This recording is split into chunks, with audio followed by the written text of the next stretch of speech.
Bom, então, essa aula com esse tema mapeamento objeto relacional, ela é uma aula introdutória ao tema banco de dados. Na verdade, ela procura fazer uma ponte, estabelecer uma ponte entre a cultura de desenvolvimento orientado a objetos, que é o nosso foco, da nossa formação, com a disciplina de banco de dados. Para quê? Porque nós queremos que no desenvolvimento dos nossos programas orientados a objetos, tá, os bancos de dados relacionais sejam uma alternativa viável, usável, né, para persistência de dados. Muito bem. Então, eis o tema, apenas um registro importante para fazer o roteiro dessa aula. Ele é uma adaptação do material da professora Patrícia Vilain, e é isso. Né? Sigamos, então. Bom, a questão colocada é o seguinte: o nosso objetivo, que nós queremos discutir nessa aula, né?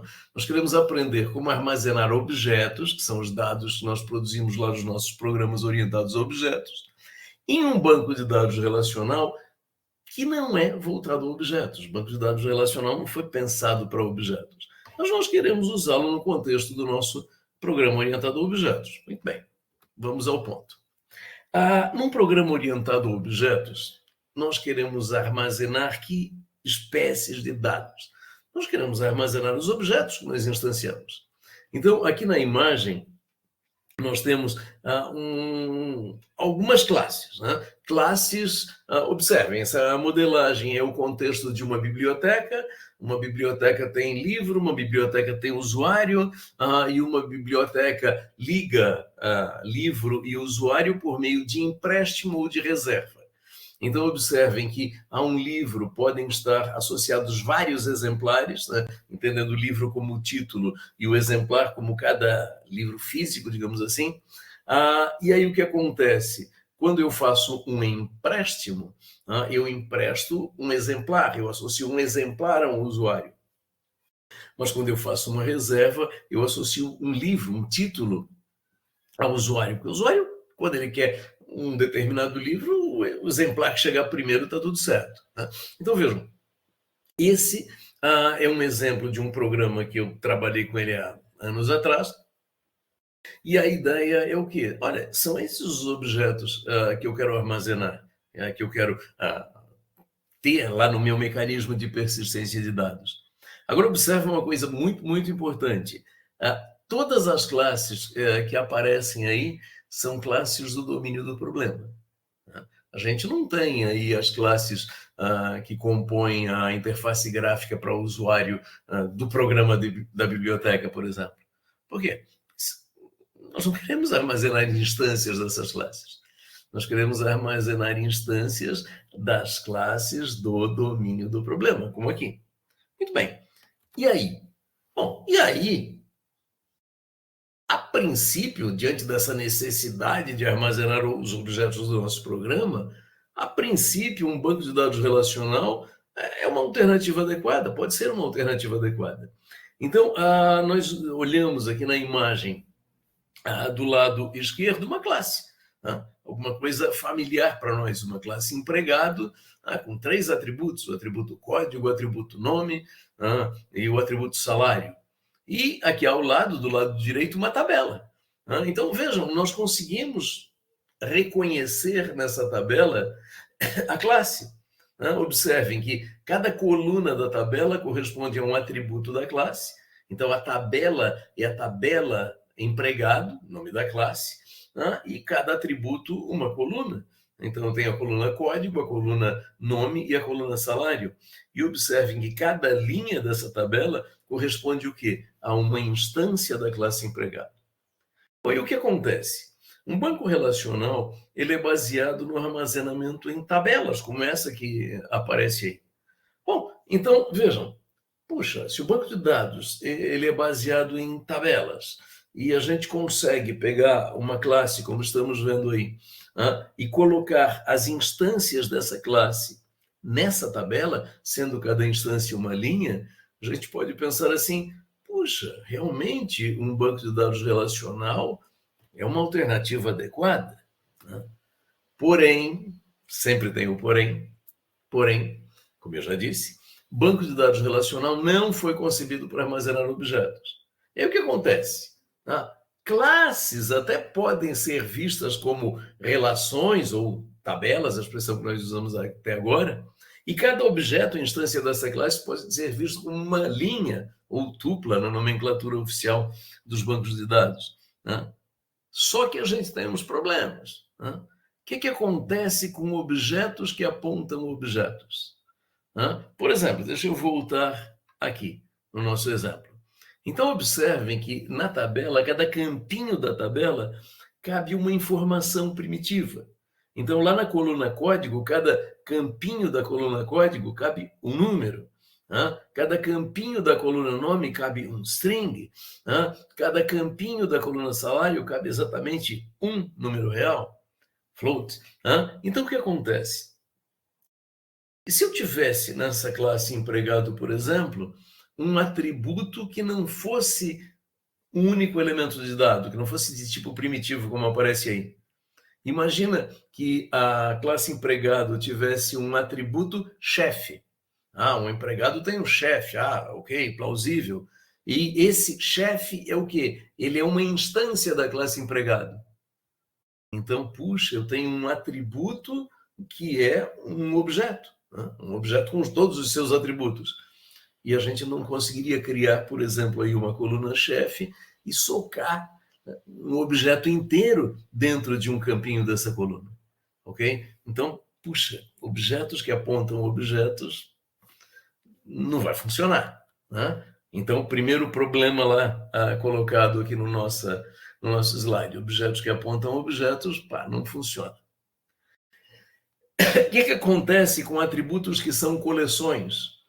Por exemplo, imaginem que eu tenho um atributo avaliação para um aluno. Este atributo avaliação é uma coleção de 3, 4 notas de provas, por exemplo. Puxa, o campinho da tabela só cabe uma informação, só caberia uma nota de prova, não cabem 4. E herança? Puxa, vejam que o que a gente armazena na tabela, essencialmente, são valores de atributos. O que acontece com a herança? A classe tem seus atributos, tem a superclasse, eventualmente uma hierarquia de herança, com vários andares, digamos assim, de superclasses, com os atributos todos herdados. Como é que a gente resolve isso com um banco relacional? Não é elementar. Então, o que a gente quer tratar aqui é exatamente como é que a gente resolve esse problema. Porque, novamente, voltando ao slide anterior, este. Se eu olho uma classe cujos atributos são apenas tipos primitivos, perfeito, eu consigo colocar as instâncias dessa classe numa tabela. Mas, se eu estou trabalhando com as outras possibilidades de um programa orientado a objetos, e obviamente esse exemplo é uma exceção, a coisa não vai andar. Dá para resolver isso? Dá. É exatamente o foco dessa aula. Muito bem. Então, sigamos em frente. Primeiro ponto a dizer antes de tratar essa solução é o seguinte, olha, se eu estou usando se eu pretendo usar um banco de dados relacional como elemento de persistência de dados do meu programa orientado a objetos, eu preciso implementar aquilo que se chama de serviço de persistência. Então, o que acontece? Como é que a gente vai fazer isso? Então, digo no início, a necessidade de uma solução para armazenar objetos de um banco relacional, e isso é implementado por meio de um serviço de persistência. Nós temos essencialmente duas possibilidades quando a gente pensa num serviço de persistência. Primeira possibilidade, a própria classe implementa a ida e a volta dos seus dados para o banco de dados. Ou seja, cada uma daquelas classes, por exemplo, as classes do exemplo da biblioteca que eu mostrei no início, quer dizer, cada uma daquelas classes tem a obrigação de pegar suas informações, transformá-las, digamos assim, formatá-las de uma forma que dê para jogar no banco de dados, levar para o banco de dados e trazer de volta. E ali tem, nessa primeira possibilidade, tem ali uma observação, um acoplamento. Então, a conclusão, senhores, é o seguinte, essa solução é a pior de todas. Por quê? Porque eu estaria estabelecendo o acoplamento entre classes do domínio do problema, que é isso que eu quero armazenar, e um elemento do domínio da solução computacional, que é o banco de dados. Então, vejam, todas as classes do domínio do problema que me interessam acopladas a uma tecnologia específica. Isso é horrível. Né? Isso é absolutamente horrível. Então, a segunda alternativa, né, camada de persistência, ou, como eu prefiro chamar, subsistema de persistência, é a ideia de não, eu vou ter uma implementação à parte, eu vou deixar as classes do domínio do problema desacopladas. Então, nesse subsistema de persistência, eu teria o mapeamento de cada classe para o banco de dados e do banco de dados de volta para o programa orientado a objetos. Tá? Por isso, um pouquinho mais à frente. Antes, então, de entrar no nosso foco, que é a ideia do como é que a gente resolve o problema de botar qualquer objeto num banco de dados relacional, sendo que o banco de dados relacional, como a gente já viu, ele não é exatamente talhado para objetos. Mas antes disso, conceitos do modelo relacional, né? Conceitos do mundo dos bancos de dados relacionais que a gente precisa conhecer. Tá? Primeiro conceito é o seguinte, relação. Né? Relação, o que é? Relação é o nome bonito que se dá para a tabela. Né? Informalmente a gente chama de tabela. Formalmente o conceito é relação. E no relacionamento objetos, né, do mundo dos objetos para o banco relacional, a relação ou a tabela vai corresponder o quê? À minha classe. Então, o que eu vou fazer com o meu programa orientado a objetos? Puxa, eu vou mapear as minhas classes para tabelas. Então, a gente já pode pensar que toda classe vai ter uma tabela. Tem exceção para isso? Tem. Mas eu prefiro nunca tratar a exceção, eu prefiro sempre pensar que cada classe vai corresponder a uma tabela. Muito bem, cada objeto instância dessa classe, como nós vimos no exemplo, corresponde o quê? A uma linha dessa tabela. Bom, linha é o nome informal. Né? O nome formal, né, do contexto dos bancos relacionais, se chama tupla. Né? Então, cada linha da tabela, o nome disso é uma tupla. Então, uma relação, uma tabela, tem um conjunto de tuplas, um conjunto de linhas. E cada tupla, cada linha, vai corresponder a uma instância da minha classe. Bom, cada coluna da tabela se chama atributo. Ok, e corresponde exatamente ao conceito de atributo do paradigma de orientação a objetos. Ok, então, aí conceitos básicos. Agora aqui, um conceito fundamental, o conceito de chave. Chave é uma informação que identifica uma tupla, sem possibilidade de dúvida. Então, por exemplo, imaginem, deixa eu voltar naquele exemplo lá do início. Opa, esse exemplo aqui do início, empregado. Observem que o que está dito, olha, uma chave é uma informação que identifica, sem qualquer sombra de interpretação, uma única tupla, uma única linha. Então vejam o seguinte, imaginem salário. Puxa, será que o atributo salário ele é uma chave? Não, o atributo salário não é uma chave, por quê? Porque eu posso ter mais de um empregado com o mesmo valor de salário. Então eu posso ter mais de uma linha com a mesma informação de salário. Puxa, então salário não é uma chave. Não é uma informação que identifique unicamente uma linha dessa tabela. Nome. Puxa, será que o atributo nome seria uma chave? Novamente não, porque não é impossível que eu tenha dois empregados com nomes coincidentes. Mas são pessoas distintas. Puxa. Nome, então, não é uma chave. Bom, por fim, o atributo código que aparece aí. O atributo código, ele seria uma chave? Neste caso, sim. Desde que eu garanta que eu não terei dois empregados com o mesmo código. Vamos pensar nisso no contexto da universidade. Pensem no cadastro de alunos. Aluno tem nome, aluno tem e-mail, aluno tem endereço, aluno tem filiação, data de nascimento, etc. Então, tem uma série de informações lá no cadastro de um aluno da universidade. Puxa, será que nome é chave? Não, eu posso ter mais de um aluno com o mesmo nome. Puxa, será que data de nascimento é chave? Não, eu posso ter mais de um aluno que nasceu no mesmo dia. Será que endereço é chave? Não, eu posso ter mais de um aluno que mora no mesmo endereço. Puxa, então no contexto da universidade, o que seria uma chave? Então a gente tem dois dados óbvios para serem chaves. CPF, eu não vou ter dois alunos com o mesmo valor de CPF, e número de matrícula. Eu não vou ter dois alunos com o mesmo número de matrícula. Então, voltando lá ao conceito, o conceito de chave. Chave é uma informação que identifica uma tupla. No contexto da universidade, do cadastro de alunos, para CPF, certamente é uma chave. Número de matrícula também é uma chave. Nome, data de nascimento, endereço, não, nada disso é chave. Por quê? Porque eu posso ter mais de um aluno com o mesmo nome, mais de um aluno com o mesmo endereço, mais de um aluno com a mesma data de nascimento. Muito bem. Então, fiquemos nas chaves. Olha aqui. Ok, no cadastro de alunos, CPF e número de matrícula, sim, são chaves. Quando nós temos uma situação como essa, olha, CPF é chave, sim, número de matrícula é chave. Essas chaves, no plural, são chamadas de chaves candidatas. São chaves candidatas. Mas candidata a quê? Candidata será a informação que identifica aquele elemento. Então, digamos que nós tomemos uma decisão de projeto, esse tipo de coisa tem que ser tomada mesmo, e eu digo o seguinte, olha, como eu tenho a possibilidade de número de matrícula e CPF, eu vou escolher CPF.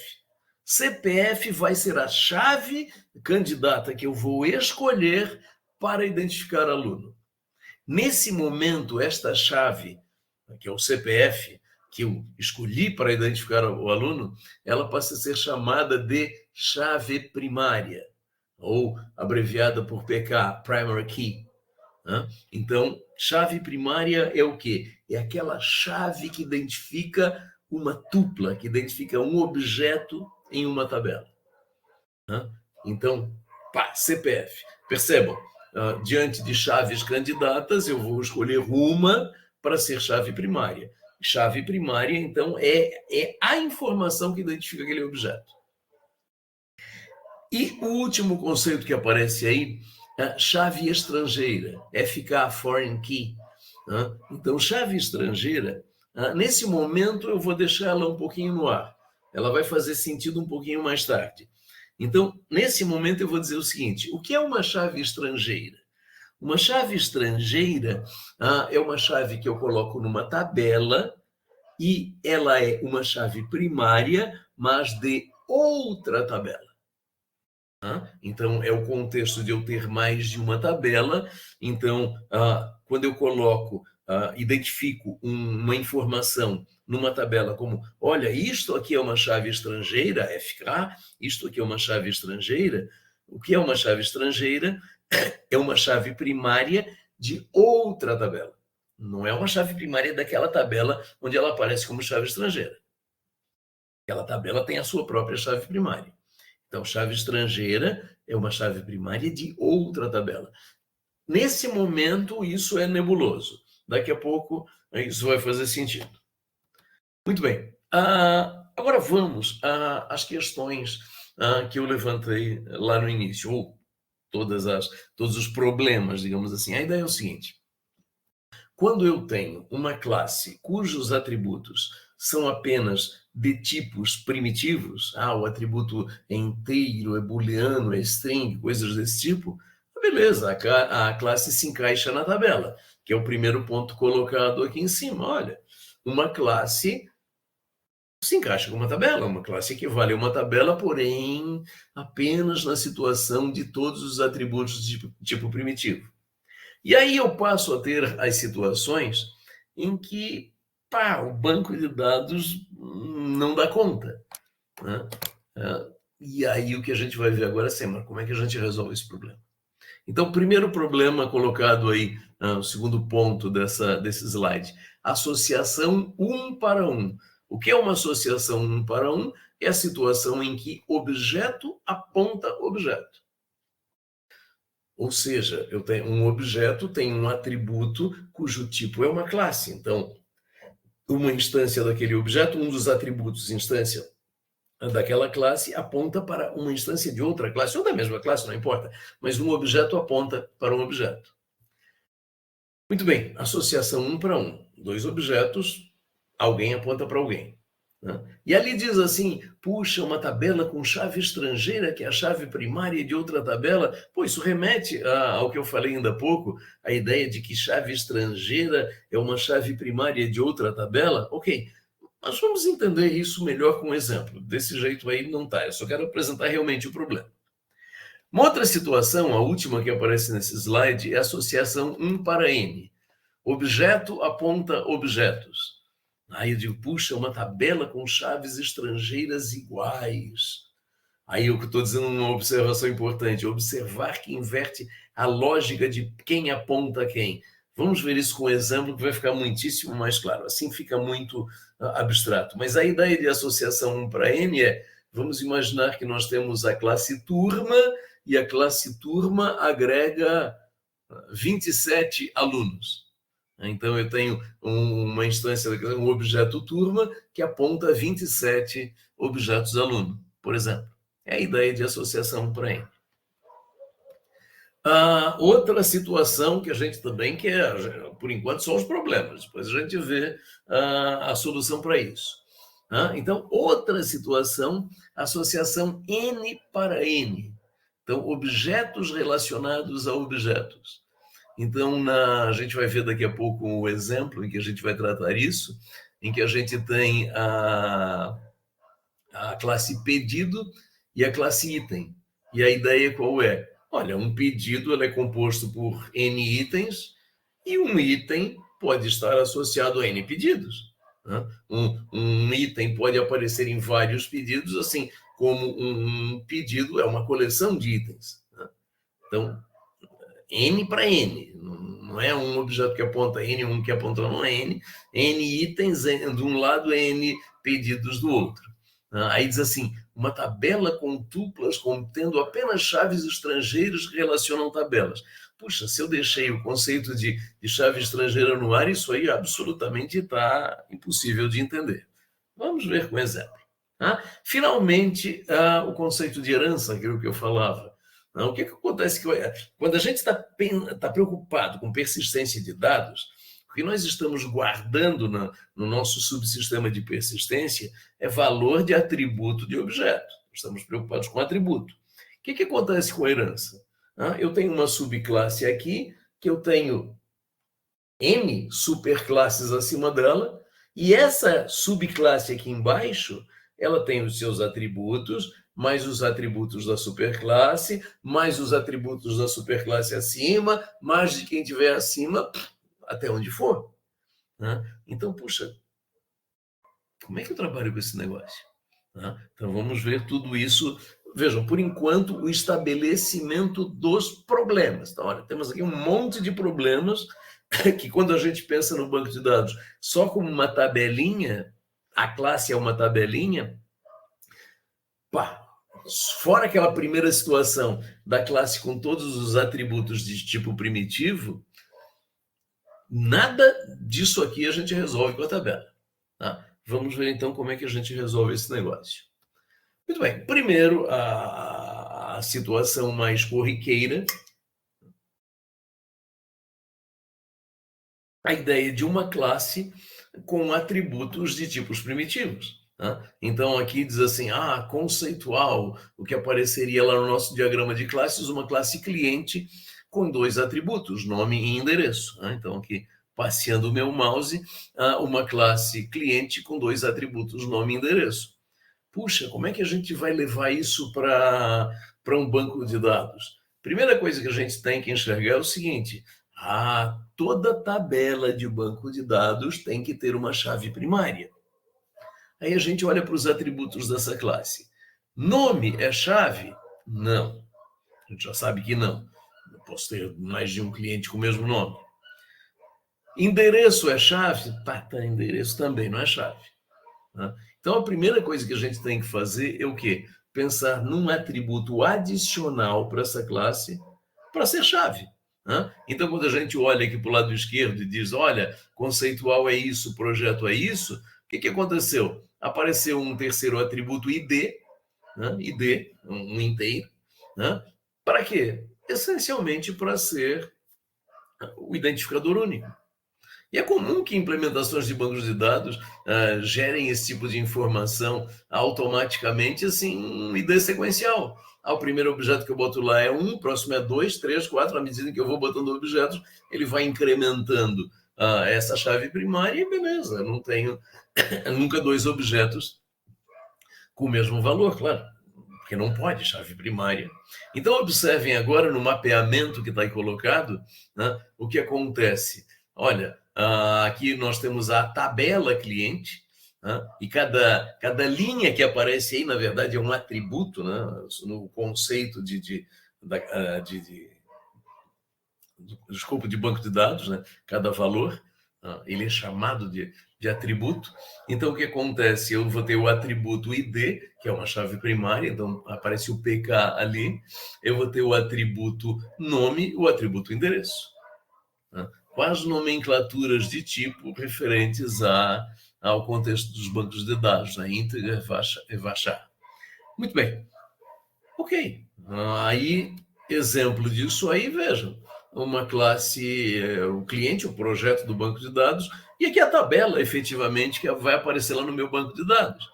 Então, cada informação dessa uma coluna, a coluna ID, que é a chave primária obrigatória, a coluna nome e a coluna endereço. Atributo ID, atributo nome, atributo endereço. E cada linha, cada tupla, né? Cada tupla da tabela, ou cada tupla da relação, ou coloquialmente, cada linha da tabela, corresponde o quê? A uma instância da classe cliente. Então, vejam, quando eu tenho a classe cliente apenas com atributos de tipo primitivo, como nós vimos lá no exemplo no início, ok, a tabela resolve o problema. Agora vamos para os problemas, né? Onde, puxa, agora o meu objeto não encaixa, um objeto que aponta outro objeto não encaixa bonitinho nessa tabela. Como é que a gente resolve isso? Vamos lá em frente. Então, primeiro problema daqueles que a gente tem que aprender a resolver. Mapeamento um para um. Mapeamento um para um ou associação um para um.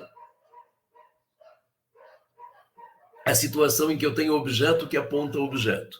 Então, observem aqui nesse exemplo, na parte de cima do slide, eu tenho duas classes, a classe cliente e a classe endereço.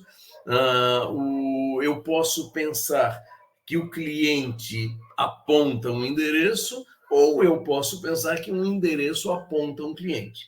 E aqui vamos fazer uma concessão, digamos assim, que a gente está falando da associação um para um, mapeamento um para um, então a gente está admitindo que um cliente tem apenas um endereço e que um endereço está associado a apenas um cliente. Ok? Muito bem, então vamos lá. Observem o seguinte. Primeiro, as duas classes já têm lá o que seria a chave primária. O atributo ID de ambas é a ideia de ser um inteiro que se preste à chave primária. Ok.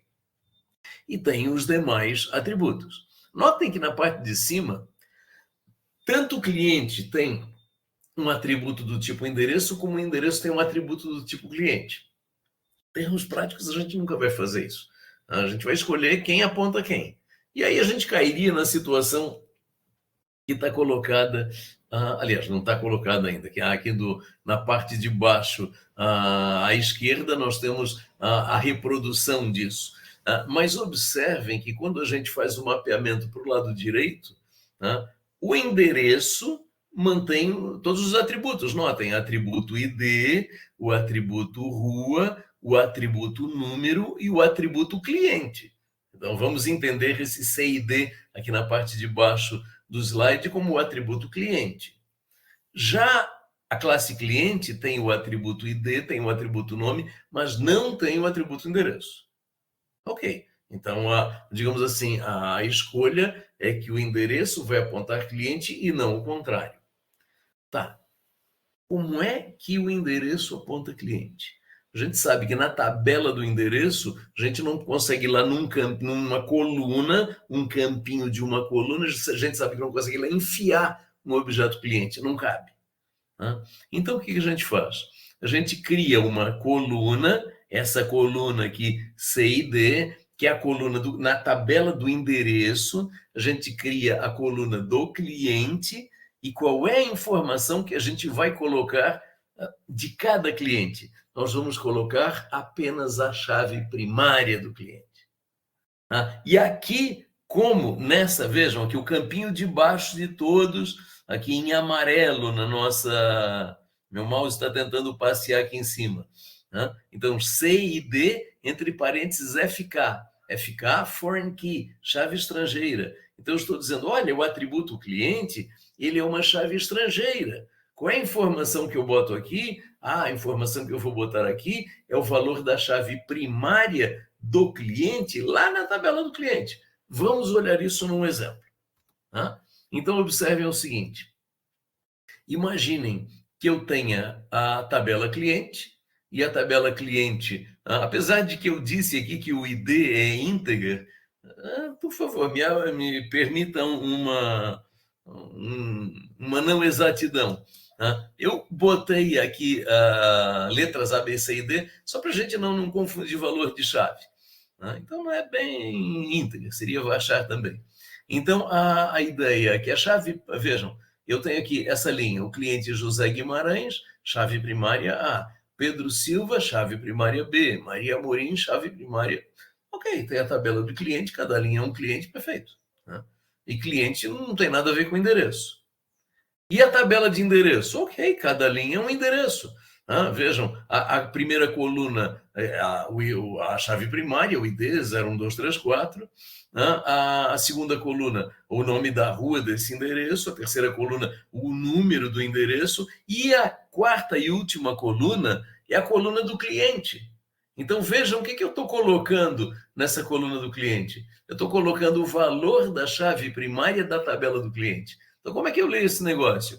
Que o endereço de cima de todos, o endereço com ID1, a rua 7 de setembro, número 20, qual é o cliente associado a este endereço? É o cliente com chave primária C. Quem é o cliente com chave primária C? É a Maria Amorim. Percebem? Então, com isso, com o artifício da chave estrangeira, com o artifício de eu colocar numa tabela, numa coluna de chave estrangeira, a chave primária de um objeto que está definido em outra tabela, eu consigo o quê? Fazer com que o objeto endereço aponte o objeto cliente. Ok? Então, esse é o espírito. Vejam, isso aí, associação um para um. Um objeto aponta outro objeto. Observem que eu poderia construir uma solução diferente, onde, ao invés do endereço apontar cliente, eu poderia escolher que a classe cliente é que teria a coluna endereço, que seria, nesse caso, chave estrangeira, que conteria o quê? A chave primária da tabela dos endereços. Então, ok, digamos assim, quando eu tenho a associação um para um, eu posso escolher. Um objeto aponta outro objeto, qual aponta qual? Eu tenho possibilidade de escolha. Vamos agora para a segunda situação, onde eu não tenho possibilidade de escolha. Mapeamento ou associação 1 para N. 1 para N. Então, eu quero focar nesse exemplo que está aí colocado. Então, vejam, eu tenho uma classe gerente de turmas que aponta para 0 a N turmas, e uma turma agrega de 1 a N alunos. Aluno em 5417. Muito bem, então vejam o seguinte. Essa noção de que uma turma agrega vários alunos, isso absolutamente não é uma noção estranha. É uma noção, eu diria, muito familiar para a gente. Uma turma agrega vários alunos. Ok. Como é que a gente pensa nisso quando a gente pensa num programa orientado a objetos? A gente pensa que a gente tem o objeto turma. Esse objeto turma vai ter um atributo, como está colocado ali no slide, um atributo alunos. A classe turma tem um atributo alunos e uma instância da classe turma. naquele atributo alunos aponta várias instâncias de aluno. Ok? Ok. Assim nós pensamos quando pensamos em um programa orientado a objetos. Mas nesse exemplo aqui tem uma outra questão que eu falei lá no início das limitações do banco de dados relacional, que eu vou aproveitar esse exemplo para mostrar isso também. Observem na classe aluno, vou tentar passear com o meu mouse, aqui na classe aluno tem um atributo, vejam que tem o estereótipo collection, um atributo provas, né? Provas do tipo float. Então, um aluno, ele possui uma coleção de provas. Nesse contexto específico, seriam 3 provas, né? Um aluno possui 3 valores de prova. Então, novamente, a gente vai pensar, puxa, classe aluno, a gente vai ter a tabela aluno. A gente poderia pensar que a tabela aluno teria o atributo, a coluna provas. Não vai funcionar. Por quê? Porque numa coluna de uma tabela cabe só um valor. Caberia uma nota de prova, mas não cabem 3 notas de prova. Ok. 2 problemas. Quer dizer, eu não conseguiria na tabela da turma apontar vários alunos, e eu não conseguiria na tabela do aluno colocar 3 valores de prova. Muito bem. Notem que eu estou falando das minhas classes que aparecem do lado esquerdo da nossa modelagem aqui. Do lado direito, eu tenho, vejam aqui, do lado direito eu tenho a solução para o banco de dados que vai armazenar essas informações aí. O primeiro ponto interessante para chamar a atenção é o seguinte: eu tenho 3 classes, né? A classe gerente turmas acima e abaixo a classe turma e a classe aluno. Observem que eu tenho uma tabela para turma, eu tenho uma tabela para aluno, mas eu não tenho uma tabela para classe gerente turmas. Por quê? Porque, cara, gerente turmas não é uma classe do domínio do problema. Ela é uma classe lá de controle da minha aplicação, lá no escopo do meu desenvolvimento, o gerente turmas, observem o atributo circundado na classe gerente turmas, a gerente turma, o gerente de turmas, ele conhece as turmas, ok? E são as turmas que eu vou armazenar no banco de dados, não o gerente de turmas, não preciso desse elemento armazenado, preciso das turmas. Né? Então, evidentemente, eu tenho uma classe turma, eu tenho uma tabela turma, eu tenho uma tabela aluno, mas notem que eu tenho ainda uma outra tabela, que é uma tabela provas. Pô, peraí, existe a classe provas? Não existe a classe provas, mas existe um atributo provas, né, que é uma coleção. Então, não apenas as classes nós temos que mapear para tabelas, uma classe é uma tabela, mas também atributos de classe que são coleções também são mapeadas para tabelas. Então, esse exemplo aí pegou o gancho para mostrar isso. Muito bem. Agora, nessa solução, eu quero focar agora na solução que está construída para o banco de dados do lado direito. Então, vamos olhar a classe turma do lado esquerdo. A classe turma tem o atributo código turma, código disciplina, semestre ID, semestre encerrado, que é um booleano, e a coleção de alunos. Se nós formos olhar a tabela da turma do lado direito, nós vamos ver que todos os atributos aparecem, exceto o último. Notem lá, puxa, cadê o atributo alunos lá da classe turma? Não aparece aqui na tabela turma. Bom, vamos olhar a tabela aluno. Notem, a tabela aluno tem o atributo nome, o atributo matrícula, que aparece lá no topo, que é chave primária, PK. Então, a ordem invertida, só para botar a chave primária lá no topo. Faltas, ok. Trabalho lá no final e sumiu o atributo provas. Então, nota, provas não aparece na tabela de aluno. Por que provas não aparecem na tabela de aluno? Porque são 3 valores e não cabe numa tabela. Ok. Mas vamos ver que o último atributo da tabela aluno, turma, código turma. Turma, código turma. Chave estrangeira, FK. Opa, apareceu um FK aqui. Turma, código turma. Puxa, Código da turma, chave estrangeira, significa que eu vou colocar aí o quê? Opa, o valor da chave primária do código turma, lá da tabela da turma, notem, é a informação lá no topo. A tabela turma tem um atributo código turma, que é chave primária. E eu vou colocar essa informação lá no último atributo da tabela do aluno. Turma, código turma, FK, chave estrangeira. Notem aqui a seta marrom está apontando aqui do último atributo da tabela do aluno lá para o primeiro da tabela da turma. Então, notem, aqui tem uma inversão de lógica que, assim, à primeira vista, parece muito estranha. Quando a gente pensa nessa situação, no contexto de um programa orientado a objetos, eu penso que uma instância de turma aponta várias instâncias de aluno. Assim a gente pensa num programa orientado a objetos. Só que se a gente olha a tabela do banco de dados, turma não aponta aluno, é aluno que aponta turma. Então, o que acontece? Eu tenho uma turma, N alunos associados a essa turma. Então, o que acontece é que cada aluno da turma aponta para a turma. Turma não aponta aluno, é o aluno que aponta a turma. Notem que isso é uma inversão da lógica de quem aponta a quem em relação a um programa orientado a objetos. Repito, se num programa orientado a objetos eu pensaria que um objeto aluno aponta para... que um objeto turma aponta para vários objetos aluno, quando eu penso em banco de dados é o oposto. Cada aluno é que aponta para a turma a que ele pertence. É o lado N, o lado do aluno, que aponta o lado 1, que é o lado da turma.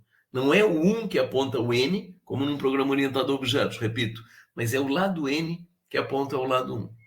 E observem lá embaixo, na última tabela de provas, vai acontecer a mesma coisa.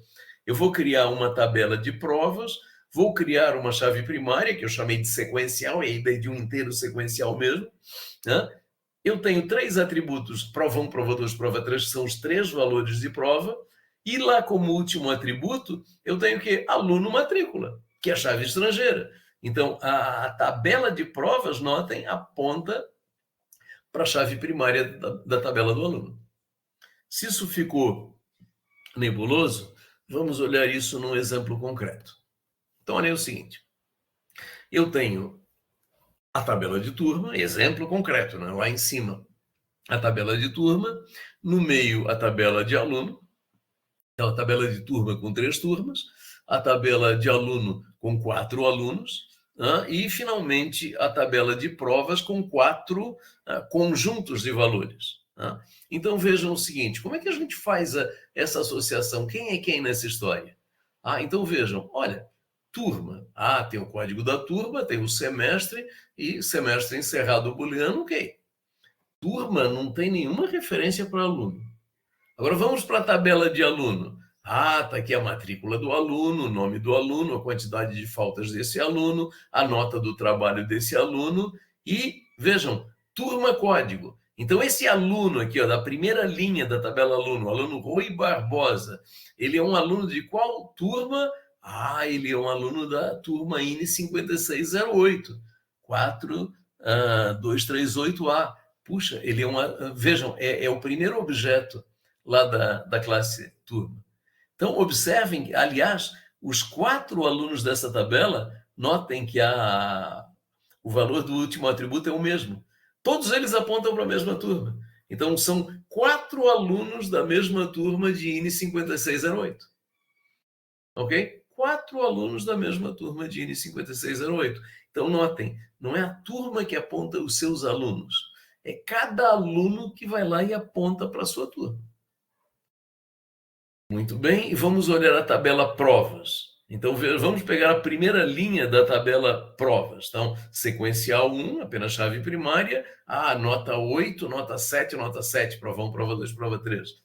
Essas 3 notas, 8, 7, 7, são notas de que aluno? Vejam aqui, a última coluna é a chave estrangeira, é a matrícula do aluno. Então, é o aluno 15, 10, 11... Vamos achar esse cara, 15, 10, 11, onde está isso? 58 é o primeiro. Então, essa primeira linha de provas são as linhas do aluno Rui Barbosa. Então, vejam, a linha da coluna de provas, provas não é classe, é apenas uma coleção.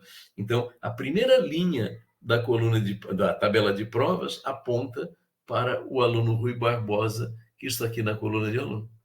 Então, o que acontece? Notem que a gente tem as informações meio que espalhadas em tabelas. Por quê? Porque cada campo de tabela só cabe um elemento de informação primitiva, inteiro, boolean, por aí vai. E aí o que acontece? A gente tem meio que os nossos objetos desmontados aqui. Então, como é o processo de persistência de dados? Deixa eu voltar um slide. Partir aqui do nosso código, em que a gente tem as nossas classes, e a partir delas nós geramos instâncias, e nas nossas instâncias eu tenho uma instância de turma que aponta várias instâncias de aluno, e que cada aluno tem 3 valores de prova, né? Cara, a gente, quando leva isso para o banco de dados, aí estão as tabelas do banco de dados, a gente meio que desmonta isso, né? A turma não tem informação do aluno, o aluno não tem informação de provas, mas na tabela do aluno eu faço cada aluno apontar a sua turma. Na tabela de provas, eu faço cada conjunto de notas de prova apontar o aluno a quem ela pertence. Então, são 2 situações, tanto envolvendo classe como envolvendo coleção. A ideia de 1 para N. Uma turma aponta N alunos, cada aluno possui ou aponta N notas de prova. Mas sempre é o lado N que aponta o lado 1. Ok? Então, essa é a situação da associação 1 para N. Então, vejam, nós precisamos pegar as nossas instâncias de classe, desmontar os dados, os atributos, em tabelas, guarda no banco de dados. Na hora que eu quero recuperar do banco de dados, vai lá, lê as tabelas, instancia objetos vazios e restaura os valores dos objetos. Essa é a dinâmica de salvar a informação, recuperar a informação lá do meu sistema de persistência. Terceira situação, a gente viu mapeamento 1 para 1, mapeamento 1 para N, vamos ver agora mapeamento N para N. Aquele exemplo que eu já tinha adiantado, em que eu tenho as 2 informações, pedido e item. Um pedido é uma coleção de itens, e um item pode estar associado a vários pedidos. Então, de pedido, nós teríamos a data e o valor total do pedido, evidentemente, mais os itens que compõem esse pedido. Para cada item, nós temos uma informação de tipo do item e preço desse item, e certamente lá na nossa persistência de dados, a gente quer ter algum jeito de descobrir se determinado item está associado a quais pedidos. Muito bem, então notem que na hora que a gente pega essas classes que estão lá no topo, que está escrito conceitual, a visão conceitual de pedido item, e nós jogamos isso para uma tentativa de projeto, digamos assim, nos 2 casos nós acrescentamos um atributo ID para ser chave primária. Então está lá, pedido, tem lá o seu ID, data e total, item também tem lá o seu ID, tipo e preço, e a gente tem aquela história, que a gente não vai funcionar. Um pedido, ele tem uma coleção de itens, e um item tem uma coleção de pedidos, mas a gente sabe que não vai funcionar assim. Um pedido não vai poder apontar vários itens, porque um não aponta N, a gente já sabe disso. Da mesma forma, lá embaixo, um item não vai apontar pedidos no plural, porque um item, não aponta N. Veja, quando a gente tinha 1 para 1, qualquer um podia apontar. Quando a gente tinha 1 para N, a gente sabe, puxa, olha lá, o lado 1 não pode apontar. É o lado N que aponta. 1 não aponta N. Agora todo mundo tem que apontar N. Os 2 lados têm que apontar N. Um elemento de qualquer dos lados vai ter que apontar N. Mas não pode. como é que faz? Então, vejam do lado direito a solução. A solução é que eu tenho a classe pedido, com aqueles atributos básicos, item com seus atributos básicos, item com tipo e preço, pedido com data e total, ambos com a sua chave primária, e nem aparece na tabela do pedido o item, nem aparece na tabela do item o pedido, porque não cabe. E aí nós criamos uma terceira tabela, que está colocada ali no meio, está escrito P versus I, P versus I, e o que eu coloco nessa tabela?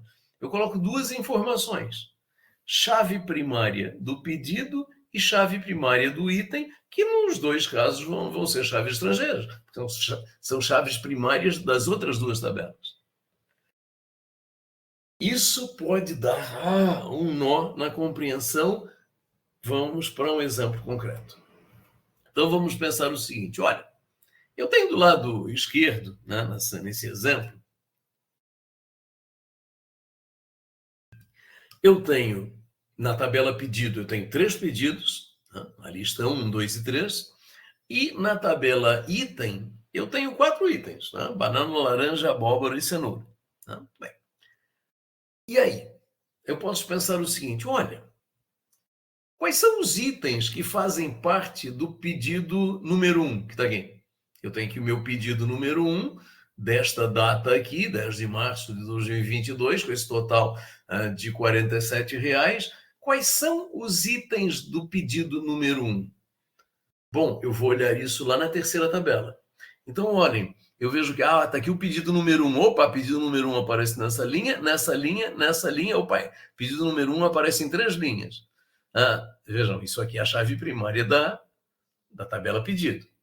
Então, estamos 3 linhas dessa tabela se referem ao quê? Ao primeiro pedido de identificador 01. E olha, na segunda coluna, o que nós temos associados ao pedido 01? Nós temos os itens A, B e C. O que é A, B e C? Bom, olhando lá na tabela dos itens, A é banana, B é laranja e C é abóbora. Então o pedido 1, ele é composto por banana, laranja e abóbora. Muito bem. Agora a gente pode pensar de uma forma diferente. Olha, vamos pensar aqui, por exemplo, no item C. O item C é abóbora. A abóbora aparece em quais pedidos? Muito bem, vamos olhar aqui na coluna, na tabela do lado direito, a coluna também do lado direito, vamos procurar a chave primária C, que é a chave primária do item abóbora. Olha aqui, abóbora aparece no pedido 1, está aqui, abóbora aparece no pedido 2 e abóbora aparece no pedido 3. Opa! Então, C, abóbora, aparece em todos os 3 pedidos. Bom, vamos pensar o último item, cenoura. Cenoura, que a chave primária é D, aparece em quais pedidos? Bom, vamos procurar cenoura aqui. Opa, fugiu. O que é isso? Volta. Cenoura no item... cenoura é D. Cenoura aparece no pedido 2 e no pedido 3. Opa, desses 3 pedidos aí, cenoura aparece no pedido 2 e no pedido 3. Então vejam que com essa estratégia de organização, eu consigo tanto a informação de quais são os itens que fazem parte de cada pedido, quanto eu tenho a informação de determinado item, ele aparece, digamos assim, em quais pedidos? A gente resolve em mão dupla a informação que nós queremos. Então, vejam, o que lá no programa orientado a objetos a gente faria, por exemplo, um pedido a apontar os itens de que ele faz parte, por exemplo, e aqui a gente não vai poder fazer isso, a gente faz esse apontamento coletivo por meio da terceira tabela. Então, quantos itens tem o meu pedido? O meu pedido 01. Meu pedido 01 tem 3 itens, então a chave primária do pedido 01 vai ser repetida 3 vezes. O pedido 2. O pedido 2 tem 4 itens. Notem, a chave primária 02 vai ser repetida 4 vezes. E por aí vai. Vale o correspondente para o outro lado também. Quantas vezes um item aparecer em pedidos, tantas vezes ele vai aparecer em alguma linha da tabela da direita. Então, com isso, nós resolvemos a questão do N para N. Então, resolvemos a grande questão de como é que objetos apontam objetos, tanto numa relação, numa associação 1 para 1, como 1 para N, como N para N. Só falta agora falar de herança. Então, para herança, vamos direto para esse exemplo que está aí colocado. Né? Então, esse exemplo é o seguinte, pessoal. Olha, nós temos 2 tipos de cliente. Nós temos o cliente que é pessoa física e o cliente que é pessoa jurídica. O cliente pessoa física, ele possui a informação CPF, o cliente pessoa jurídica possui a informação CNPJ e todos os clientes têm nome. Né? Então, é isso que está colocado. Então, vejam o diagrama de classes lá no topo, que não está bem na UML, né? Porque a herança teria que tocar lá em cima, o triângulo da herança toca na superclasse, então isso não está bem fiel ao UML. Mas eu tenho uma superclasse cliente que tem nome, esse atributo nome ele vai ser herdado pelas 2 subclasses, e a subclasse jurídico, cliente pessoa jurídica, ele tem um atributo adicional que é CNPJ, e a subclasse físico, cliente pessoa física, acrescenta o atributo CPF. Evidentemente, CPF só serve para pessoa física, CNPJ só serve para pessoa jurídica. Ok. Tá, como é que a gente resolve esse negócio? Bom, a gente pode pensar o seguinte, eu vou abrir um parênteses aqui. Até agora eu estou falando que para cada classe que eu tenho, eu vou criar uma tabela. Existe uma alternativa de solução para a herança, para essa situação aí, em que eu vou eu poderia socar essas 3 classes numa tabela só. Cara, essa solução eu acho horrorosa, eu nem mostro. Ela não é adequada. Então, para a gente ter uma solução adequada, a gente sempre vai seguir a regra. Olha, para cada classe eu vou criar uma tabela. Sempre. Então, o que acontece? Tá, beleza, eu quero a classe da tabela cliente, a classe do jurídico, a classe do físico. Ok. Então, olhando para o lado direito à esquerda, a gente vê o quê? Olha, temos lá o cliente, que além do nome, foi acrescentado aqui um atributo ID, para quê? Para ser chave primária. E o físico e o jurídico, cara, CNPJ e CPF são chaves. Então, já serão as próprias chaves primárias. Muito bem, ok. E aí? Vamos ver como é que a gente resolve esse negócio. Bom, na verdade, aqui teve uma... quer dizer, CPF e CNPJ, a rigor, são chaves primárias. Mas nessa solução, digamos, são chaves candidatas. Mas nessa opção, só para trabalhar com os atributos separadinhos, na hora de construir a tabela do banco de dados, teve a opção de criar chave primária para todo mundo. Tanto o ID aqui para o cliente, que já estava ali, quanto o ID para o cliente jurídico, o ID para o cliente físico. Mas peraí, o que é esse ID aqui, cara? Olha lá, ID, chave primária, mas está dizendo aqui o quê? Opa, isso aqui é uma chave estrangeira. Opa, do físico também é uma chave estrangeira. Tá bom. Mas vamos olhar uma coisinha um pouquinho mais estranha aqui, que é o seguinte. Vamos olhar a tabela do cliente. Na tabela do cliente tem a chave primária, ok. Tem o atributo nome, ok. E apareceu um terceiro atributo estranho aqui. Tipo. Íntegra. Cara, que raios é esse atributo tipo da classe cliente? E aqui, pessoal, aqui aparece uma coisa muito, muito, muito estranha quando a gente pensa em termos de paradigma de orientação a objetos. Eu acho uma coisa muito estranha naquela história do 1 para N, o lado 1 não pode apontar o N, é o N que aponta para o lado 1, isso é uma inversão de como a gente pensa orientado a objetos. Mas aqui tem uma outra coisa que conceitualmente é muito estranho quando a gente pensa em orientação a objetos. O que acontece? Eu tenho na herança superclasse e subclasse. Tá?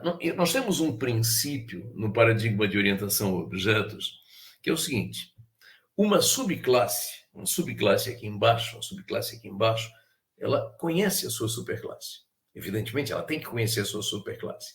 Mas uma superclasse aqui em cima, ela não deve conhecer subclasse. Quer dizer, superclasse não deve ter que referenciar subclasse. Superclasse deve ignorar subclasse. E aqui acontece exatamente a inversão dessa visão, desse princípio, né? Que é o quê? Olha, a classe cliente, que é a superclasse, ela tem um atributo chamado tipo. O que ela bota nesse atributo chamado tipo? Ela bota o identificador da subclasse. A qual subclasse eu estou me referindo? Né? Então, o que acontece? Olhando a classe cliente, né? A classe cliente, pensando numa instância da classe cliente, eu vou ter um nome para uma instância da classe cliente. Puxa, essa instância da classe cliente, instância, é estranho instância, né? Porque no fundo, cliente, a ideia é que fosse uma classe abstrata, que não tivesse instância, não vai ter instância. Né? Mas, cara, mas eu tenho um nome de cliente, esse nome de cliente eu vou ter que representar na tabela da classe cliente. Tá, mas esse nome de cliente, ele é um nome de cliente físico ou jurídico? Eu vou descobrir isso a partir desse atributo tipo. Cara, eu acho que fica mais fácil a gente olhar isso direto num exemplo.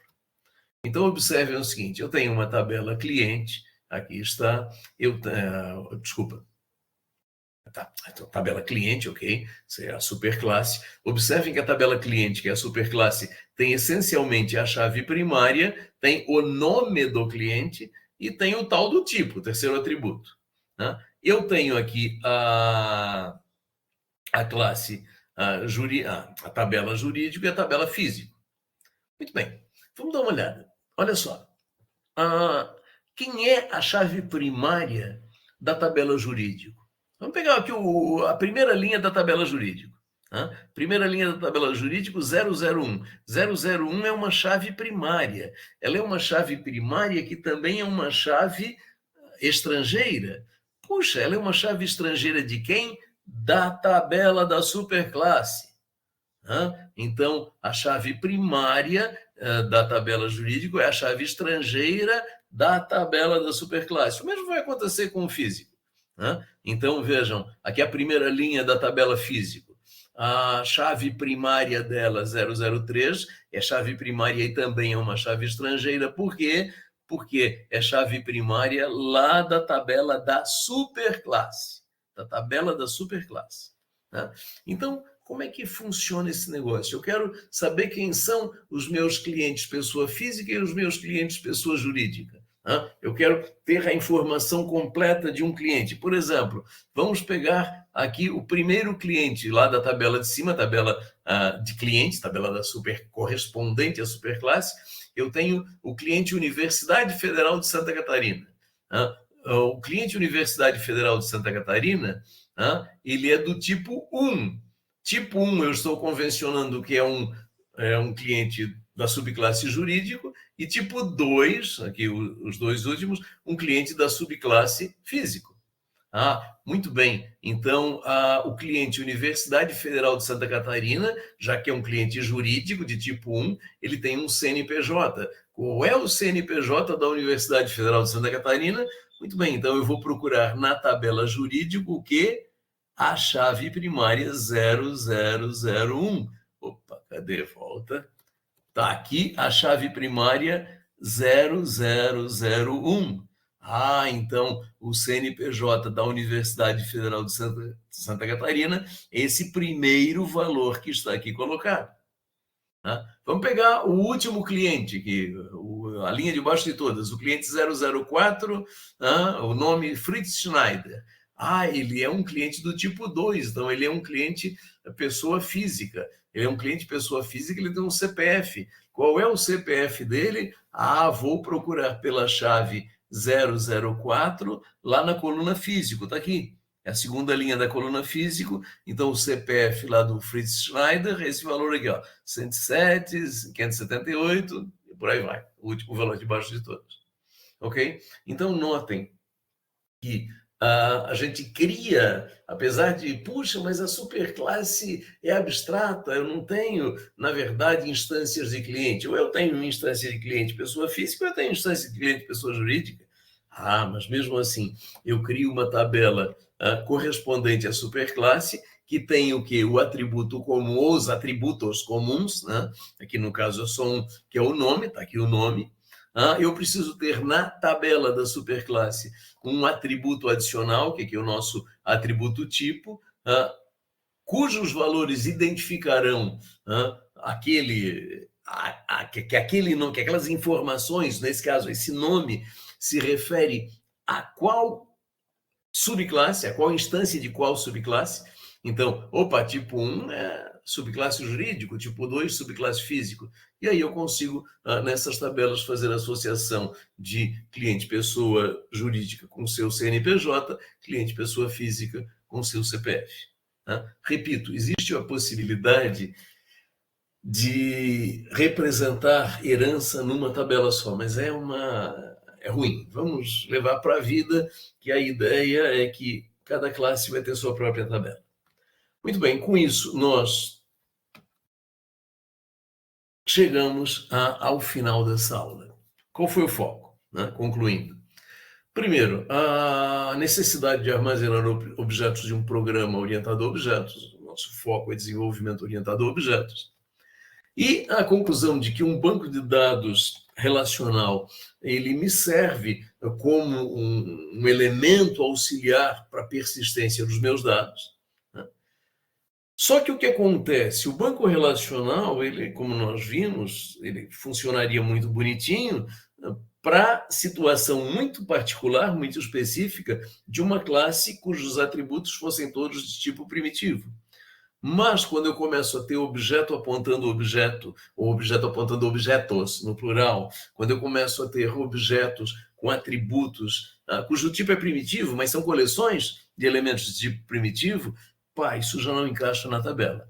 E aí nós discutimos as soluções de mapeamento do contexto da orientação a objetos para o contexto do banco de dados relacional, ou a solução para o mapeamento objeto relacional, que é exatamente o título dessa aula. Então, as várias situações, objeto apontando objeto, 1 para 1, 1 para N, N para N, e finalmente a situação de herança. É isso, e com isso nós concluímos essa aula de mapeamento objeto relacional. E é isso.